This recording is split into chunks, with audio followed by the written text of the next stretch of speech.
May nagtanong sa akin, "Hello po, Boss Rai. I'm always watching your videos. First time ko lang mag-comment. Anong lang po, kahit ba rehistrado ng SEC ay pwedeng baliwalain kung taliwas sa batas ang pataw nila ng interest?" Alright, napakagandang katanungan po nito. Pero bago natin sasagutin, imbitahan ko muna sana kayo na pakisuportahan po sana aking mga social media accounts sa YouTube, Facebook, and TikTok. Una po sa lahat, maraming salamat po sa inyong pagsubaybay at panonood sa aking mga videos. Naway may natututunan po sana kayo, no? At maglalabing na rin ako, paki-share nyo na rin po para po yung iba nating mga kababayan, no, na nangangailangan din po ng mga makapanood ng ganitong klase ng videos, mapanood po nila, no? At saka bago pala natin simulan, no, may re-request lang po ako sa inyo, no, na pwede ho bang paki-comment nyo po, no, yung mga ola po ninyo. Lalong-lalo na yung nagbabawas po, no, ng malaking kagad na interest. For example, na-approve kayo 2,000, 1,000 na lang natatanggap nyo. Okay? Paki-comment po kung anong ola yon, no? Tsaka po yung mga ola na malaking magkarga ng interest at malaking magkarga ng penalty. Paki-comment nyo po. Okay? Bakit ko po nire-request sa inyo yan? Kasi po, gusto ko po na makita nung iba po nating manonood, no, na ito po yung mga abusadong online lending apps na dapat nilang iwasan. Okay, bakit po? Kasi po, kilala niyo ho ako. Okay? Ako po ay hindi nagsasabi ng pangalan po ng OLA dahil nga po ako ay nagtatrabaho sa lending din po. Okay? Baka kasi sabihin nila, may conflict of interest. Sinisiraan ko sila. Okay? So, para hindi ho sa akin galing, kayo po ang maglagay kung ano-ano pong mga abusadong online lending apps dyan sa comment section po natin. Para po mabasa nga po ninyo at nung iba po nating manonood. Okay po? Sagutin po natin itong pinadala nyo pong katanungan. Kaya sabi nyo nga po, tawag dito, pwede bang baliwalain, no, yung abusadong online lending apps kahit na rehistrado sa SEC kung taliwas, no, sa batas, sa pagpataw ng interest. Okay, ito lang ho ang kasagutan ko dyan. Okay. Huwag niyo ho siyang baliwalain. Bakit? Kasi utang pa rin yan. Utang is utang. Alam po natin yan. Pagka po tayo nakahiram, no, obligasyon po nating bayaran yan. Okay. Sa kasamaan palad lang po, ito talaga mga bugok at abusadong online lending apps, hindi marunong magpautang. Okay? Kasi, tingnan niyo po ang nineglect nila, ha? Ang unang nilang nilabag is yung pag-advertise. Okay? Biruin mo.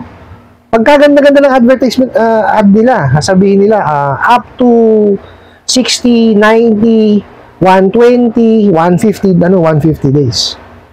Okay? Tapos hanggang 50,000. Ayan. Tapos i-approve ka, 2,000, i-disburse 1,000, 7 araw lang. Okay? And not only that, sige, gagawin niyang let's say 90 days. Pero sa unang 7 araw, 95% na ng utang mo, kailangan bayaran mo. Hindi siya ulo. So mali yung pagpapautang. Not only that, hindi ho nila sinasabi kung magkano po yung offer. Di po ba? Kasi dapat yan, sasabihin mo nila, ito lang offer namin sa'yo. Let's say for example, nag-apply ho kayo ng 10,000 Kaya lang po, ang na-approve lang po sa inyo is 5,000. Wala hong ganun No, disburse agad.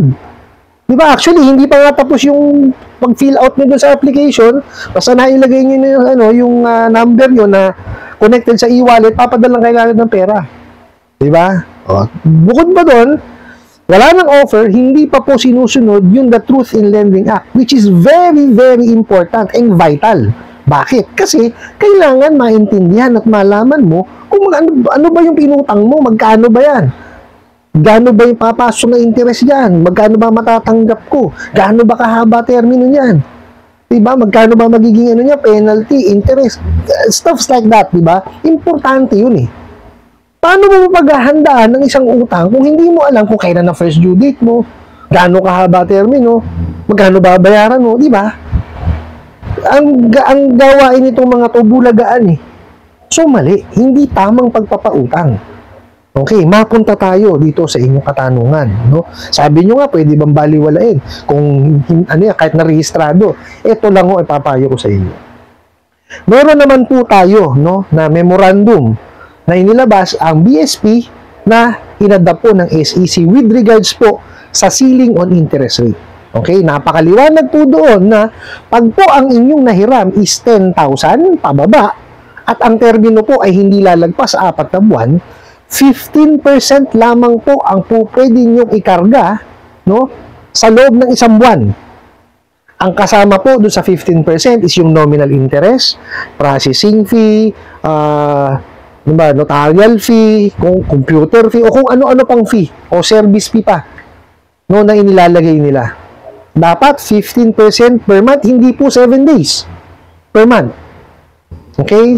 So, ngayon, ito po ang gawin po ninyo. Let's say, meron kayong nahiram na, let's say, 1,000. Okay? Yung 1,000 po, computin nyo magkano 1%, 15% nun. Ang 15% po nun is 150. Okay? So, yun lamang po ang idadagdag nyo dun sa bayarin po ninyo sa kanila. So, 1,150 lang po ang babayaran nyo sa loob po ng 1 buwan, hindi po sa 7 days. Kasi napakalino po sa ceiling on interest rate. 1 month, hindi po 7 days. Okay? Bayaran nyo pa rin, pero ayon na po doon sa ceiling on interest rate. Okay? Ngayon, kung lumagpas po kayo sa 1 buwan, dadagdagan nyo po siya ng 5% per month. Maliwanag po yun. Pero may limit po yun, yung penalty na yun.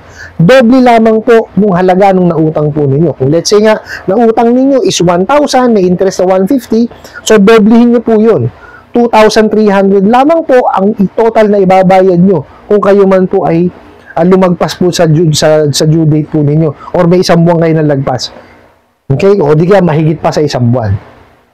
Okay po? Sana po maliwanag. Yun po ang sundin po ninyo. Huwag nyo baliwalain.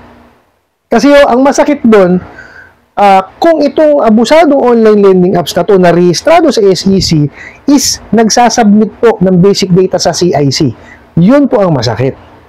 Kasi magkakaroon kayo ng marka sa CIC.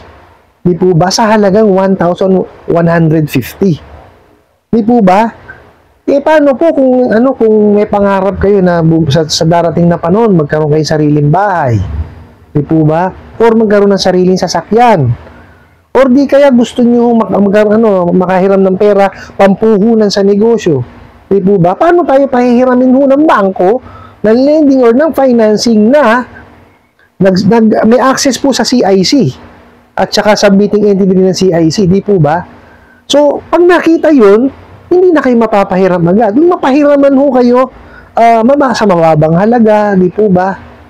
Kasi depende ho sa risk appetite yan nung nagpapautang eh. Okay? Tsaka syempre, baka mamaya sabihin nila din na sa matagal naman ang panahon niya, pwede na siguro pahiram eh. Kaya lang po may marka pa rin eh. Di ba? So lalong hihigpit po yung credit investigate sa inyo. And ito po iba ho ang credit investigation ng mga bangko, lending at financing. Mahigpit po talaga. No, kaya nga ho, 'di ba, tayong mga kalimitan tayong mga Pilipino, napupunta po dito sa mga online lending apps kasi mabilis talaga silang magpautang. Within 5 minutes papadala sa iyo pera. Kaya lang naman ho, within 7 days masakit na ulo natin. Di po ba? Unlike ho kasi dito sa mga bangko, financing at lending, matagal talaga. Inaabot po yan ng weeks, months, Inaabot po ng kahit na yung iba pa nga buwan talaga. Kaya lang sinisigurado kasi nila na may kakayanan na kayo. At ready na kayo na manghiram. Kasi hindi ho biro ipapautang sa atin eh. Di ho ba? Kasi itong mga bangko na din, yung magpapahiram ng 1,000, 2,000 yan eh. Ang papahiram mo sa yan, minimum yan, 30 pataas. So ibig sabihin mo, tinitingnan nila kung handa na kayo doon sa responsibilidad na yun. Di po ba? Tsaka equal ang amortization nun. Okay? So, lang po, wag ho nating baliwalain. Kasi baka mamaya, paglaon sa pagtagal, kayo din na maapektuhan. Lalo kung submitting entity ng CIC yan. Yun lang hong iniiwasan natin nun. Tsaka, kung sila bugok, huwag na huwag tayo maging bugok, Kasi nahiram naman natin, nagamit din natin. So, bayaran na lang ho natin. Pag-ipunan ho natin, tsaka natin bayaran. Wag ho tayong magpaparsal dyan sa mga bugok na yan. Okay po? Alalahanin nyo po na ang utang no, is responsibilidad po yan. No? Kailangan po talaga yan bayaran. Yun na lang ano yun natin, no? Wag na nating, kumbaga, ang isang tabi natin is yung, yung ginagawa nilang mga kawalangyaan sa atin. Isang tabi, in a way na, wag natin pansinin. Pero, action na dapat natin. I-complain natin sa SEC, sa NPC, sa PNP, sa NBI, sa PAOK, sa DOJ. Pwede yun natin i-complain yan. Pero po, eto ha, pag na-i-complain nyo online, at yan na-raid, tuluyan nyo. O ba, pag kayo may preliminary investigation, puntahan nyo. Pakita nyo lahat ng proof nyo para humadiin. No? Kasi baka mamaya, magaya na naman po tayo dun sa mga nakaraan po na na-raid, di po ba? O, na-raid, tapos napakawalan din. So, yun ang natin, iniiwasan natin di po ba? Kasi kailangan po natin, no, lahat magtulong-tulong para po mapapuksa ito, no? Madiin natin. Wag yung puro simula lang tayo, puro online, no? Hindi ho natin matatapos ang problema kung puro online, magpo-post ka sa Facebook, magpo-post ka sa kung saan-saan, di ba? Wag ho natin gamitin ang social media para, kumbaga, maging outlet natin, di po, aksyonan natin. Yun po ang importante. Po, I hope na sagot ko po itong katanungan na to at sana po'y makatulong. Maraming salamat po sa inyong walang sawang pagsuporta at panonood sa aking mga videos. Maraming salamat po sa inyong pag-like, pag-share, pag-comment at pagtatanong. And kunin ko na rin po itong opportunity na to na imbitahan po sana kayo na pakisuportahan po sana ang aking mga social media account sa YouTube, Facebook, and TikTok. Nasa muli po, yun lang.